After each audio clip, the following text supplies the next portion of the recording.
Hürmetlik vatandaş, bugün Çiğsağ 2019 yıl 12. ayının 10. günü haftaga seyşembe ben sizlerge okup berip atkan İngilizlik Abdur Charles Bolger yazıp kaldırgan Yakup Beg'nin tercümalını tönügün kege yerimizden davamlaştırmış. Bundan evvel vatandaşlara bir izahat, tönügün sözlük, aldık günü sözlük leksiyemde Prezident Reagan Brandenburg Kutsi notok söz edi dige vaktini hata etip saptı. Ben mesela 1997'de dep ketip kaptı. Sizler şunu tüzütüp okuşunlarını, anlaşınlarını. Yani 1987 yılı 6. ayının 12. günü dep tüzütüp okuşunlarını, anlaşınlarını ümit kılım hürmetlik vatandaşlar. Leksiyimizle başlayayım.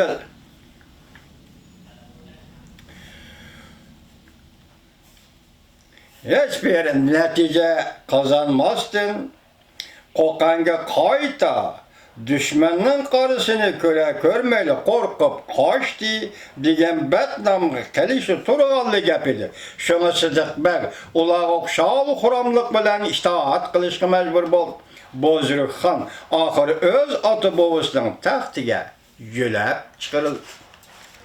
Bozruk Han öz ordusta hükmranlık yürgüzüşke başladı ve özünün mulazimleri hem encallıklarının salam tazimlerini kabul kıldı. Ula Kokan'ın resim kaideleri boyunca orada kaidelerini tüzüp çıkıldı. Ula her bir yürüyüş kılgan kısım bu şehirde teği. Çin put trep tura turmayla özlerini hudu güllep kudret tapkan bir devletin payitaxtıda turavatqandek yes kılışıp kaide tüzümlerini belgeledi ve kattık icra kılışka başladı.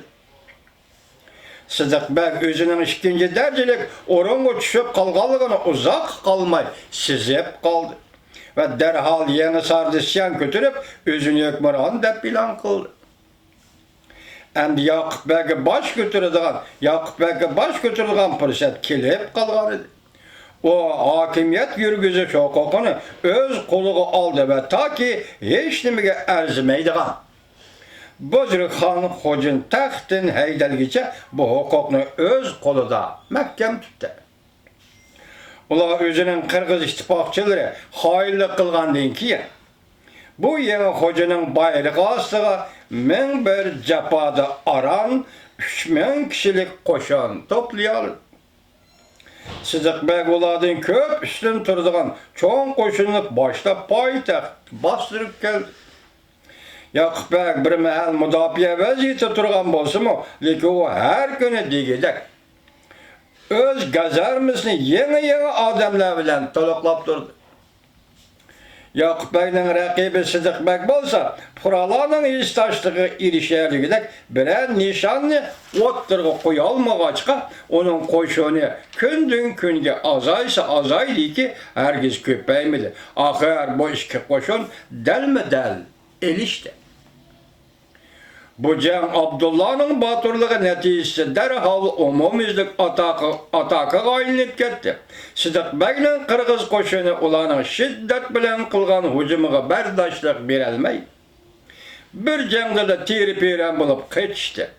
Kırgızlar takka keçip berip Atamanның rəhbərliği yeni baştan uyuştu ve Kaşgar'ın şimal tarafındaki rayını egellep bir xil xavflik küçke aylandı. Eğer Yakup Beg ulanı vaxtıda yığıştırıp etmeydiğen bolsa davamlı ilgirleyelmeydi. Şuna Yakup Beg öz koşullarına başlap korganı bekinip algan Kırgızlarga karşı şiddetlik hücum kozgadı. Kırgızlar uzakka kalmay, çekiniş, yolu üzülgenlikten özlerini sürüp tokay kılıp atkallarga karşı nailaç uzun hücum koydu. İki taraftaki askerlerin sanı asasen okşaş bulup, her bir tarafta 5000'den asker var idi. Şeriklerinin adeti boyunca Kırgızlar özünün beslik gevdesi ve telvilik bilen dam çıkargan söyleyin diyen bir palvanlı otturgu çıkardı. Karşı taraf mı boş geldim? Abdullah degan bireylerini o'ttirg'i chiqar. Jangni ayti keskin bo'ldi. Vijik kelgan bu qo'qallik o'zining bashlik raqibini yendi. Qirg'izlar shu qatimqi o'ng'izsizlik tufaylidan butunlay bechit bo'ldi. Sidiqbek Toshkentga Olimqulning qishi qechib ketdi. Shuning bilan Yoqubbekning Qirg'izlar qarshi tunji jangi g'albilak oyoqlashdi. Qirg'izlar aslida Yoqubbekning ahdlashgan ittifoqdoshi bo'lib, Yoqubbek bu shularning taklifi bilan Qashqarga kelgan edi. Endi shimoldagi xavf tubdan yo'qotildi. Shunda qilib Yoqubbek Qashqariyani istilo qilishdan iborat asosiy maqsadini bahramon ishga oshirishga kirishdi.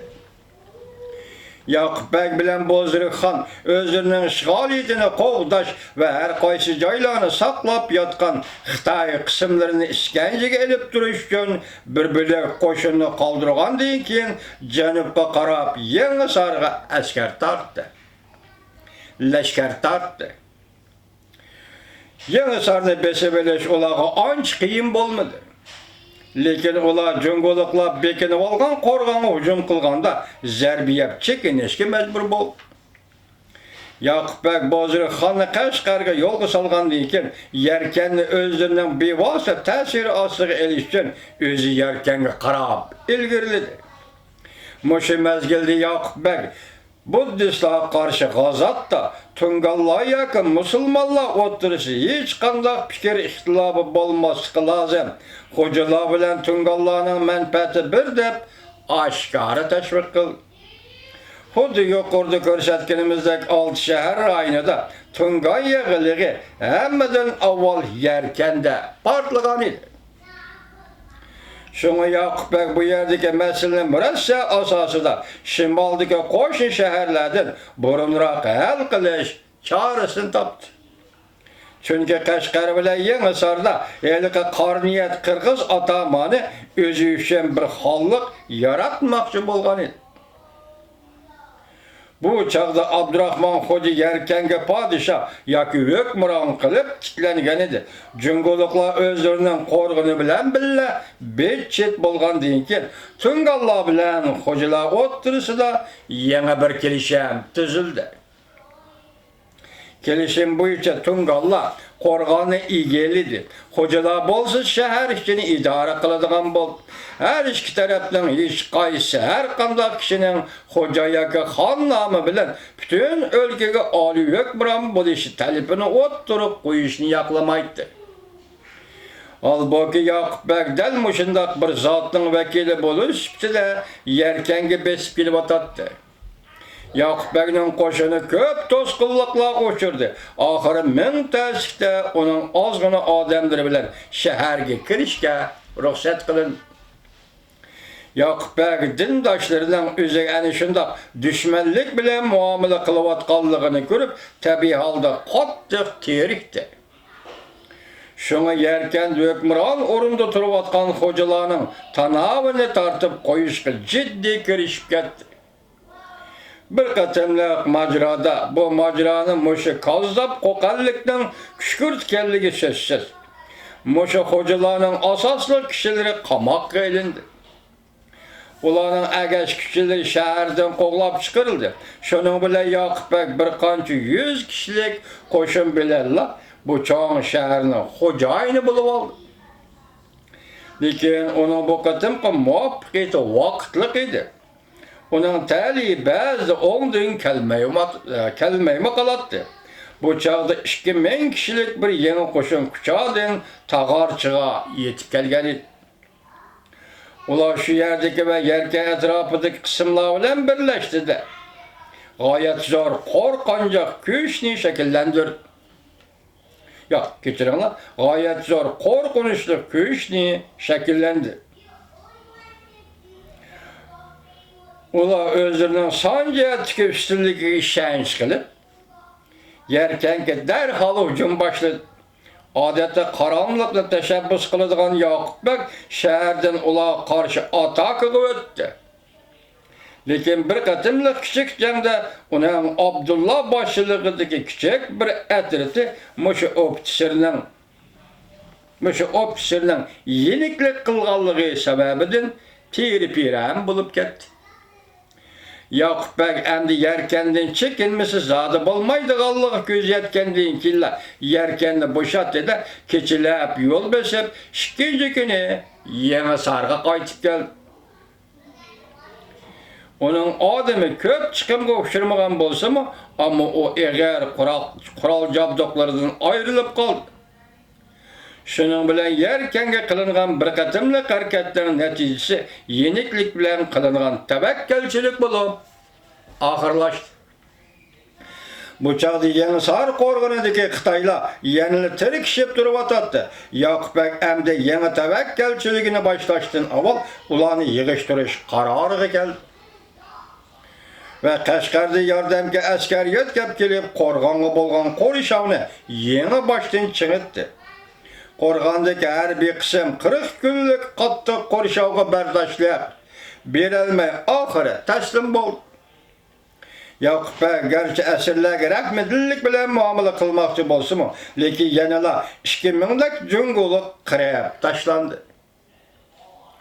Mushunda ushaq ishladim, hatto xo'jalarning burunqi harbiy harakatchilikmi natija chiqmagan sharoitda davlat sirtidagi dushmanning tashayinda davlat ichidami norozilik, bo'linish alomatlari ko'rildi. Dal mushu chaqda o'pda yana bir xavf paydo bo'ldi. Dushmanlik